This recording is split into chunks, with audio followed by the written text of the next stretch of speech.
Welcome to the Misguided Church, ghosting the feminine voice. This week's episode of the Faith and Friction podcast. Listen as Matt and his co-host, The Rev, explore how marginalizing the feminine voice in churches sustains misogyny and prevents us from hearing wisdom from diverse, valuable perspectives. Welcome to the conversation. Welcome once again to Faith and Friction. Oh, and this is going to be a good friction episode, Rev, man. This has been discussed over and over, but I think there's some merit to it, first of all. And that's the reason it's been discussed over and over. There is merit to it. And Exactly. I hope we can offer a perspective that has not been heard yet. Absolutely. And we might have some commonalities to what? I know you're out there going, what are you guys talking about, right? Bring it on. Come on, tell me. So here's what we're going to talk about. We're going to talk about the friction in the church, mainly the Christian church, specifically certain denominations, that do not allow women in higher positions of authority in the church, whether it be a priest, whether it be a pastor or a reverend or a teacher to some extent. It depends on which denomination and all that. But the point is, the Christian churches, many of them, including the Catholic Church, marginalize women. And then, in fact, I think decisions are being made historically right now that are taking steps back to subjugating the voice of the divine feminine, I like to say, or women. Yes. This is even a bigger problem. We can talk about it in the church, all right, which my opinion on that always is, as the church goes, so the culture goes, and not the other way around. People want to say, oh, the culture's dictating what the church does. No, the church many times results when we look at God and how we practice it. That's our culture. And that can be a really good, Oh, wonderful, amazing thing. And it can be a very dangerous thing. I agree. When it takes the posturing of, quote, infallibility, or no room for discussion, no room for enlightenment, no room for... It's the God card we've talked about before. I've played the God card. Now everybody needs to get in line. Lockstep the way we think. That's a very dangerous use of religion. Yes, and where did your thinking come from? All right. You've heard me say it probably a number of times. God did not CC me on that email. I did not get a copy on that email, so maybe I can question your download. That's a good point. And there's the tension, the friction between trying to go the other way and conform religion, faith to culture. And I think you do have to be careful there as well, because then you're not discerning enough to really see what the truth is. You're just going with the norm and the comfort, and you're not really doing the hard work if you need to. Somewhere between the two options that most people get is, let's go along and just conform. Okay, God said it's good enough for me. And the other side, let me challenge because I don't necessarily agree. Let me just fight you. Both are going to cause some degree of friction, either internally or externally. But in the middle of that is, let me offer a different alternative. That's one way to look at this equation. Or to just simply question, how did you come to this conclusion? Right. What is the motivation behind it? Which will also cause friction. But to me, it's creating a sense of oneness. The polar opposites do not. And I know, you know me a little bit. We were talking about this in the pre-show. I get a little more aggressive with those approaches, and I don't necessarily back off from expressing my opinion that says, I think that's misguided. And here's why. Now, I'm not just going to throw it out there at you, but there's certain things, if you didn't say, wait a minute, I don't agree with what Hitler's doing in culture, all right? And stepping back and just saying, that's him. You do you. I'll do me. No worries. Okay, whatever. That's your path. I think we harm one another by not challenging. You talk. Is it possible, the word aggression, again, it all comes down to, is aggressive a bad word? Or is it the misuse of aggression? Is strength a necessary component to evolution? And I believe it is. Good. And sometimes that strength looks like, I don't necessarily think that way. Let me challenge you on your thesis because I don't think it's correct. And I think that's okay. To not have that be okay is a middle school, the kids, you're telling a kid in middle school, no, that's not the way we do things here. Stop yelling at me. No, there was no yelling at all. But that's what a defensive posture, fearful posture will do. If you offer a question, you're yelling at me. No, I'm not yelling. I'm just offering an alternative. That's right. And that happens individually and it happens collectively. And then systems and Oh. religious systems.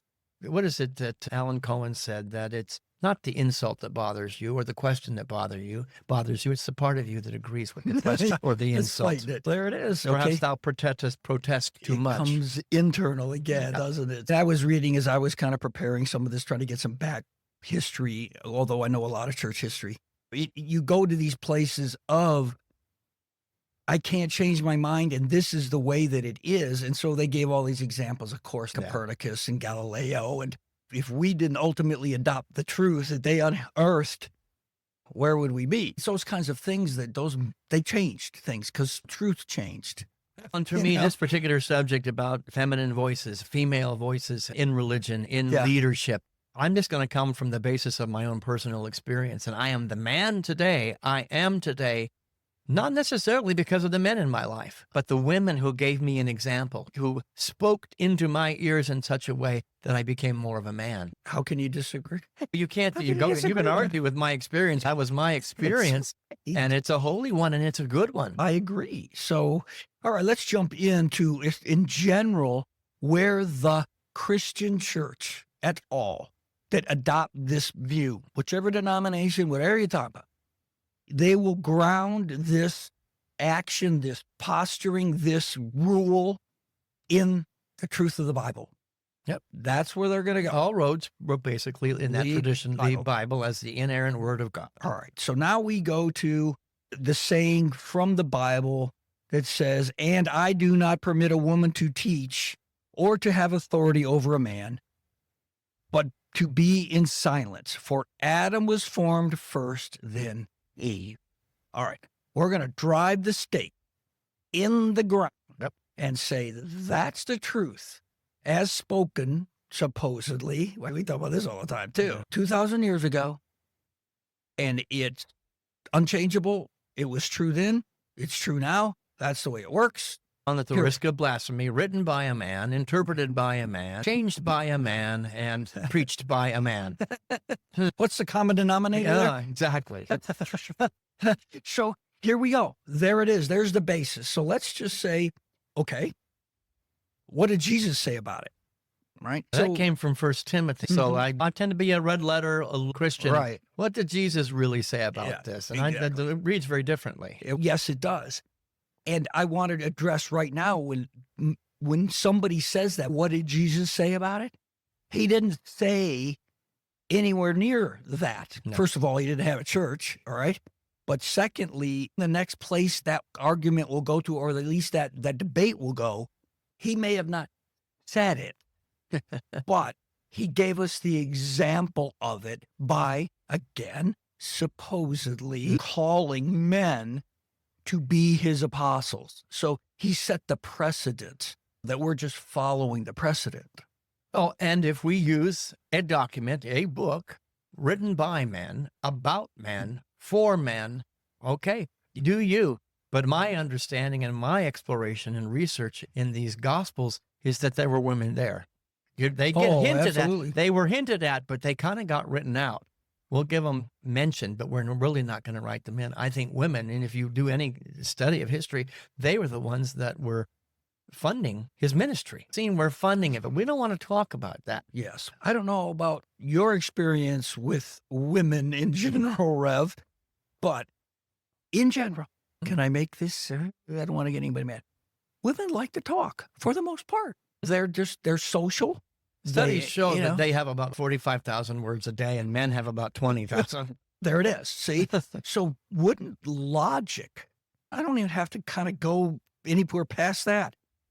Who would you assume were the ones mostly or in a major way talking about Jesus, about him, about his ministry? Who were the apostles?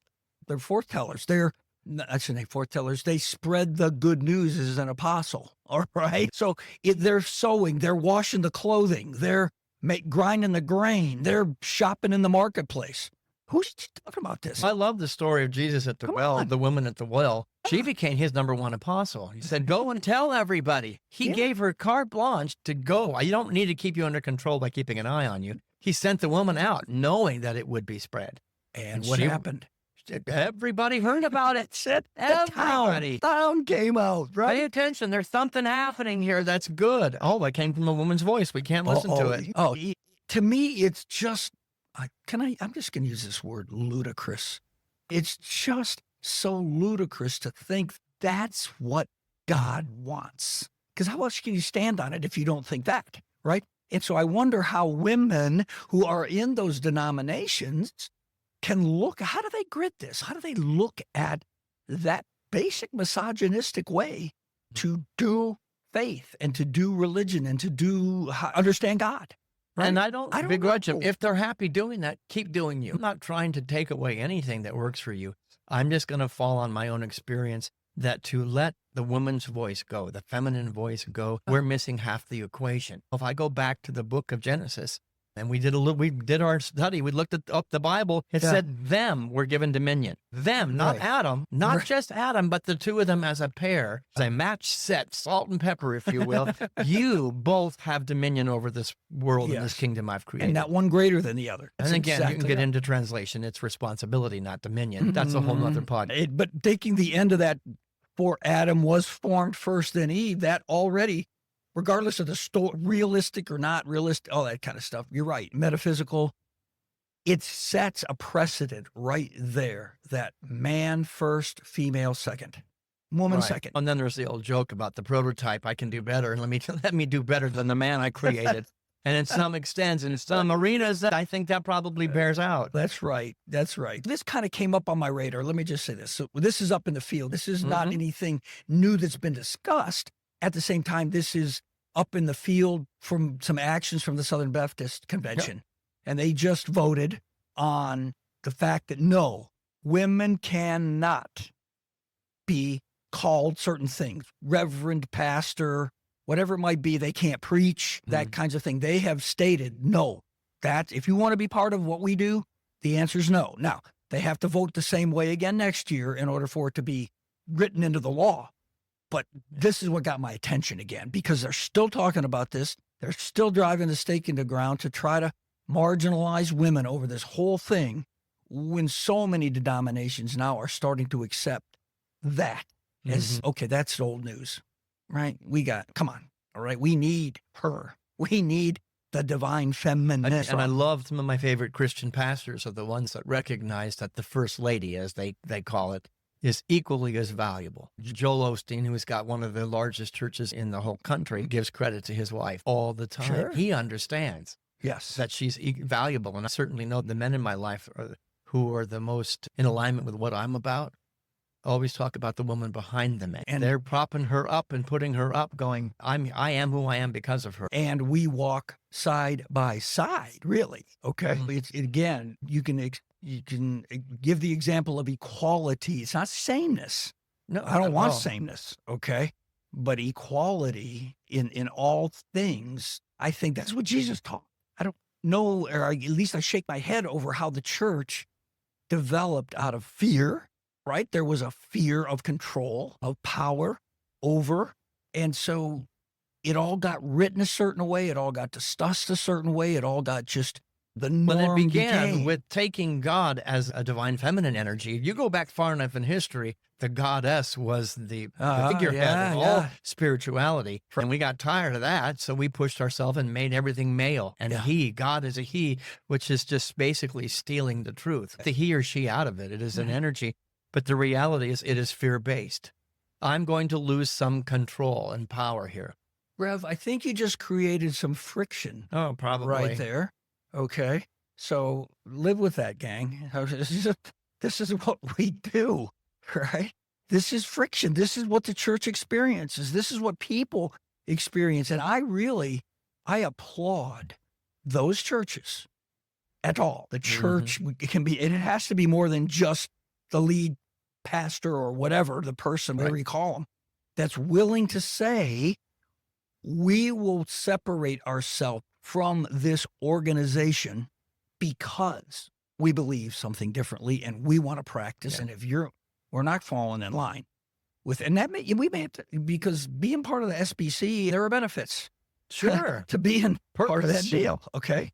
And so they have to be willing. One of the largest evangelical mega churches in the country, Rick Warren's church, Saddleback out there in California, they used to be part of the SBC. Yep. And when they found out that Rick had some women preaching and do some stuff, they kicked, excommunicated. You're out. Pretty much. That was it. All Well, right. yeah, and I want to acknowledge that took a divine masculine energy of courage and strength. Yes. And it also took a divine feminine quality of loving truth Oh. and not throwing everything towards something that was not true. Now, let me think of the ramifications of that just for a second. So now if we apply that process to everything, to everything. We don't have to talk about our church. We don't have to talk about preaching. We just talk about life. Life. And which starts, as you always say, with you and with us internally. Yes. We have both. It's head and heart. Within From my us. vantage point, my heart and my head must be working together. The feminine. People follow your heart, but for God's sake, take your brain. And follow your brain, but for God's sake, take your heart. Without it, you're out of balance. That's right. It starts internally, and then it can flow to partnerships, whatever you want to Your call family it. system. That's right. Marriages, it can work where you're just subjugated and the woman has no voice. I think sometimes it's out of balance. The couples I see in my office that where one partner is leading over the other, male Yes. or female, and there is not a dance of equality, they're in trouble. There you go. And here's the other thing about that. Why wouldn't you? Again, fear. We talked about this in the pre-show, right? Why wouldn't, whatever it is you're doing, why wouldn't you, as you're trying to navigate life with all its complexities, with all its nuances, with all the stuff, why in the world wouldn't you want to join with a skill, a perspective, a heart, a passion, a whatever that helps you love better in it all? Why not? What the hell's the problem here? I know when I get on the dance floor by myself or myself alone, it's really not that entertaining to watch, but you give me a beautiful woman and we're dancing, somehow there's balance and the dance is more beautiful. Oh, I love that analogy, man. Very Anybody good. who's seen me dance will say And you need it. it's actually better if Burdick gets off the dance floor. Or you let her lead. So there we are. Jesus, we can follow his example all up and down the line. And I think the biggest one is love one another. And we have no respecter of persons. I'm not sure Jesus said that, but anyway, it's all are equal. And if we follow. And I'm looking at the apostles really got ticked off. What are you spending time with her for? Washing feet and letting her put oil. It's like she's just as equal to these apostles, and the men did not like it. So Right. it's being pointed out in scripture right there. I don't know exactly what he said, but I said, basically, get over it. This woman is important to me, and her voice is important to me. I go back to the series, The Chosen, and there's a whole example in there about Matthew and all this other kind of stuff. But Peter says, you can't possibly accept Matthew. You can't possibly. That guy? Are you kidding me? He's different. Let me tell you something. And you know what Jesus looked back to him and said? Get used to different. Okay. And so I taught him, it's on the Bible. All right. But I got to believe what a beautiful saying that Alice Jenkins came up with to say, Jesus probably looked at all those guys. Get used to different, man, because this is the new sheriff. Back to what you talked about, man was created first, according to scripture. The greatest suffering of the planet is greater than and less than. And this is saying men are greater than Yes, women. it does. And I think that is a cause for suffering, an imbalanced system that will cause all kinds of pain. And has. It has. Oh, throughout history, because we use it as a righteous way to validate the continual perspective and degradation of women. And it's not just women, it's anybody. I'm better than you, so then I get to go to war with you and destroy you. That is destroying the planet. It's sad. And we need to call it out. Now, you can do that however you want to, like you said, challenge or whatever it might be. But I think first and foremost, like you always say, call it out in yourself. Yep. Call it out. Why do you believe that? Where does that come from? How does that really line up? And what am I afraid of? There it is. Exactly. What Ask am I those afraid questions. of within me? I'm going to lose something. So the divine warrior must get the sword out, yet the divine feminine of Jesus says, put the sword down. Let the truth speak for itself. All right. And if you do this introspection and you come to a different conclusion than where you've been up to that point, our encouragement, I know I can speak for you in this, will be to do something about it. Okay. At that point. Okay. You've got there. That's what you've concluded. Now, what decision are you going to make because of that? And I kind of Whatever maybe it use looks different like. words. It's not calling it out. It's calling it up for discussion. All right. Calling it up to be looked at and examined. That's all. So I'm not going to aggressively challenge you and tear you down. I'm just going to say, let's have a conversation. With yourself sometimes. Exactly. It's got to start within me first. I got to go, what's going on between my ears and in my chest? And now let's sit across the table from each other and have that conversation. Exactly. We can go to the Catholic Church probably as the foundation for all this because there weren't a bunch of denominations. There was lots of different things arguing and all that, and they were called different things, Gnostics and Armenians and all this other kind of stuff. But what emerged out of that, it was basically today known as the Catholic Church. And that was the deal till the Reformation, for the most part. Church of England came in on that. But so I guess the key And is... still to this day, there's debate about women becoming priests within the movement. I think it will eventually happen. I pray it will. And I don't care if it's motivated by the fact that they can't get enough male priests. Whatever it takes. Okay? Hello? All right. Now, some of the older folks that are totally against that and grew up in the Catholic Church and are against, it's not going to be every single one. Just go to one of the parishes that abides by the old rules. But our encouragement, and we talk about being bold all the time, if you really feel called, there are alternatives that you can seek them out. There are churches out there that will have and encourage and love having women in those places. And it can be out of balance. In my unity movement, it's probably 80% women. There you go. It can get out of balance that way too. So I'm just carrying my load to be a man leading a unity church. But the reality is it's always looking for equilibrium, always looking for balance and equality. All right. And yes, we can get skewed thinking our truth now is greater or better than somebody else's. And even if it's closer to the truth, as whoever decides that, we can, over time, if we adopt that, can become just as arrogant, just as herd mentality, it's natural. It's the way things can flow if you're not careful. The pendulum's always seeking the middle ground, balance, and we have to be conscious to do that as men, as women, and as divine masculine and feminine within me. Totally. Absolutely. And there's a concept, maybe foreign to somebody that's listening out there, divine feminine within me as a male. Yep. Ponder that one for a minute. You go back to the book of Genesis, it says, if you read it, you can read it very differently. Male and female, we created them. That's not a man and a woman. That's those divine energies that are in partnership within all of us. Yes. Some of us have a male body, some of us have a female body, but the reality, both those energies exist. And that's the head and the heart, the thinking, the feeling nature. It doesn't really matter what you label it. It's two energies coming together to create one. See, that's a concept that I never heard it for years and years and years. All right. But once you grasp that, even hear it, let it sink in, let it resonate with your true truth in your soul, in your inner. Yep. And will that resonate? Just allow it to resonate as truth within you if it does. I'm just saying. Exactly. Don't push it away if you start to feel that way, to say, I'm on the slippery slope. Even, and this might be offensive, I have a lot of Catholic friends. There are some popes in my lifetime that had a softer, more gentle, more sensitive presence.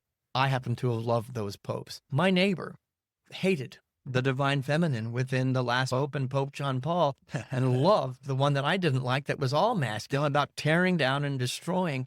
There's a call for a balance, and that's threatening. There's a reason why your friend felt that way as well. He adopted an ethos. And actually, it was a she that was the most objectionable. I want on a man fully and completely. None of this soft stuff. And you know what? There's part of an answer to the mentality or the heart or the feeling that women who are in these types of churches and in these types of environments, this is how they feel.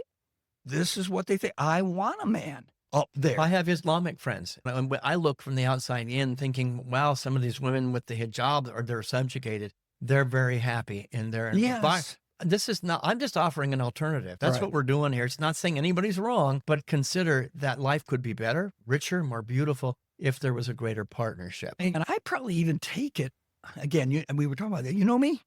I take it even a little bit more in depth to say, if the church creates a misogynistic environment, that's what God wants, all right? We're doing what God wants.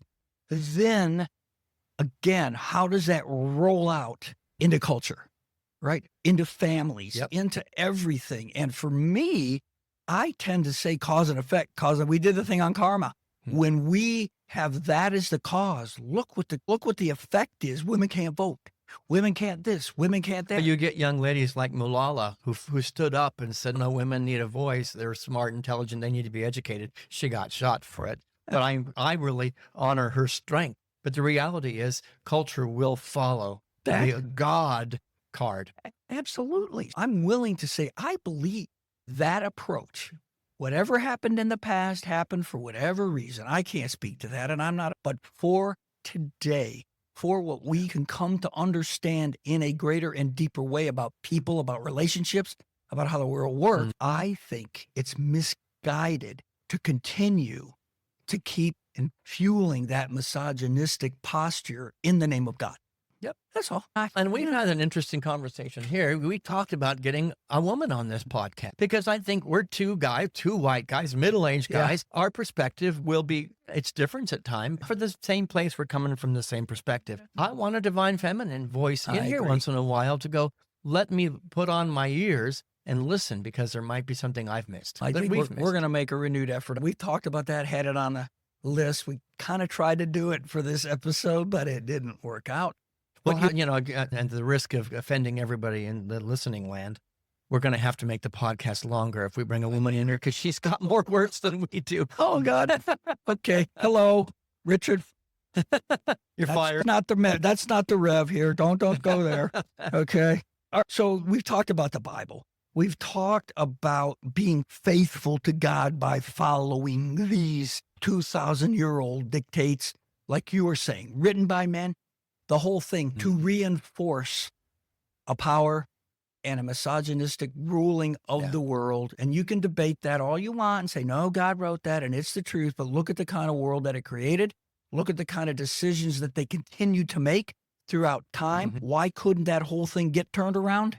Think about the Dan Brown thing, right? When he wrote that book about having the Last Supper and they took Mary Magdalene out and all that. These are different ways of thinking, but they're not necessarily wrong. I can't say for sure it's true, but we introduce that idea that maybe, just maybe, some of the stuff that has been written and some of the stuff, the way we look at it, we might have gotten wrong. Or at least we didn't get it 100% right. All right. Okay. We put a little bandwidth in there. All right. So there we are. That's where all of this has been swirling, and there's been tons of discussion about this stuff, and they're still arguing about it, and they're still debating it. Look at the SBC, but like you were talking about, the Catholic Church still does this. When I was in church and I was on the board of the church many years ago, that topic came up for the board every few years, and it was really more to say we talked about it, and we said no. Check. Conversation. But it was there, and so it was never ignored, but I'm not necessarily saying it was treated in the way that it should have been. I'm going to go out on a limb here. Is our culture, let's just take the church out of it, male dominant to the place where when a strong woman's voice speaks up, what is the word that we use? So it's the easy word. It's the name calling to keep it down. And the reality is the same voice, the same argument coming from a man is not labeled that way. Right. Oh, good for you. You're strong. You're a warrior. But if it's in a woman, there's the B word. And it's not fair. Our culture has subjugated the voice of women. Yes. Now, it can get out of control. Just the aggression can be attack as opposed to, but is that necessary for the divine feminine voice to be heard? Now, I've got to be aggressive because you're not paying attention and listening. I think there's Gloria Steinem kind of started that thing, right? Just to say, no, hang on here. Hold on. Okay.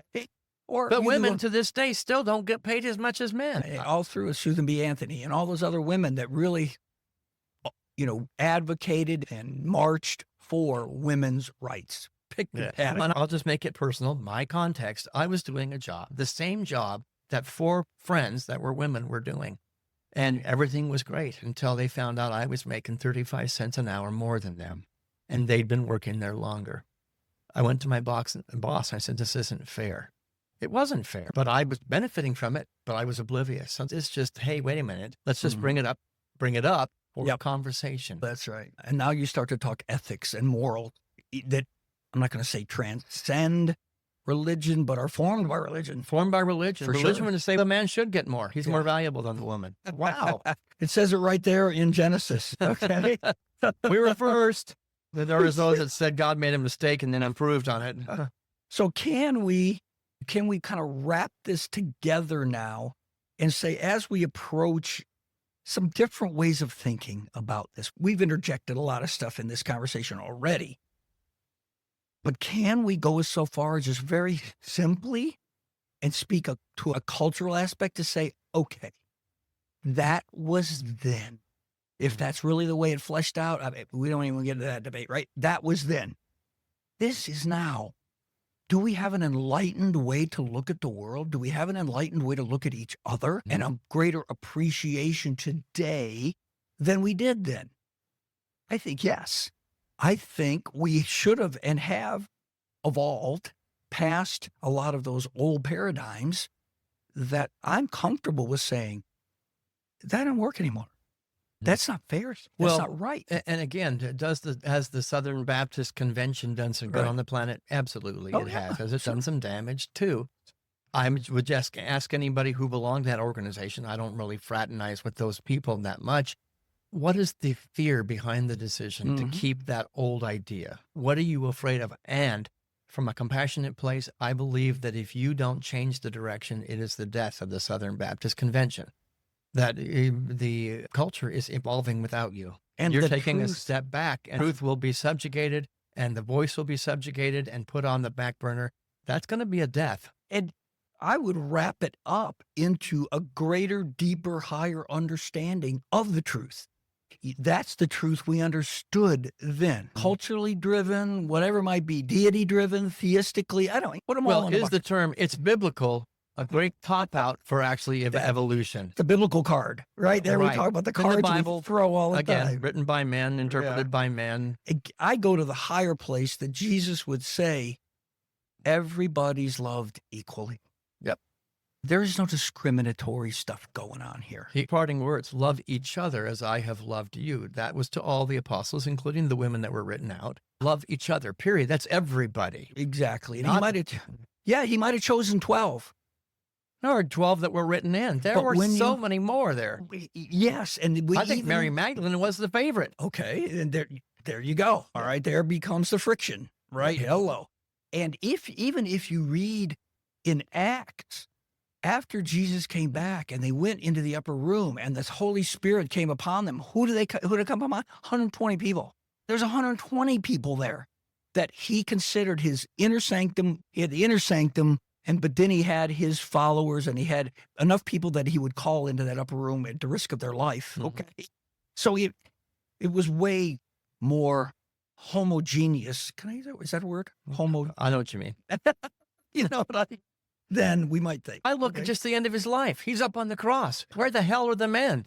John John made an appearance, but it was the women that were there. Who were the real apostles? The one that saw it through to the end and didn't go hide. Yep. There's a little bit of conviction right there, right? We have to, I think, for me, I love the beauty. I love the beauty of the combination, of the balance, of the joining. It's the way God designed it. And there's a time and a place for a men's retreat alone to deal with men's issues and women's retreats. But the great good and the creation comes when they come together and discuss from both vantage points. Yep. The evolution of the planet, the evolution of the individual. I can't encourage that enough. I can't encourage our listeners enough to start to adopt, if they don't already, a greater understanding of the balance and the equality and the value that all of this brings to take the feminine and the masculine together. And you know what? If you don't have that right now, if you're not in an environment and it's been nigging at you and it just doesn't sit right with you, we've been trying to offer the fact that there are alternatives. And our encouragement was go find an alternative. Because if you're already feeling that way, why do you want to continue to propagate a truth that's honor the discontent that you're feeling? You're not committed going to check out some more other place and go, there's a different perspective. Not mine. I'll go back. At least you've given the universe the opportunity to educate you a little bit. And maybe the discontent goes away. That's fine. But I know about you. when I'm on my knees, I'm not looking for the masculine punishing God. I'm looking for the soft, tender, forgiving God, Yeah, I and love it. Jesus and Buddha. And when I need a pastor, I'm not going to go looking for the pastor who's going to be all up in his head. It's the comfort that's needed. I was asked at one point, what kind of minister are you? I want the divine feminine of me to minister to the needs of people, not to just be up in my head it. theologically espousing a bunch of ideas and telling you how you need to do them. That's necessary, but it's got to be coupled with, again, I'm bringing it within to the divine feminine. The world needs more compassion. It needs more love. It needs a God that's more loving than the one we've painted with a male mindset. Rev, thanks for ministering to me and to all of our listeners. There it is. I love that truth. So hopefully you've taken some of this in. Hopefully some of this will, at least you'll ruminate on it and ruminate. Just think. I don't have to use that big word. Just think about it. Let's ruminate. Let's ruminate. But thanks for listening. We appreciate it. We hope that this discussion can at least neg you in a little ways, that maybe you'll think about some things a little differently, because that's what we're all about. And Go talk to your wife. Go talk to your mom and see what they have to say. all right. Thanks for the friction, Rev. We'll see you next week, man. Take care. Bye.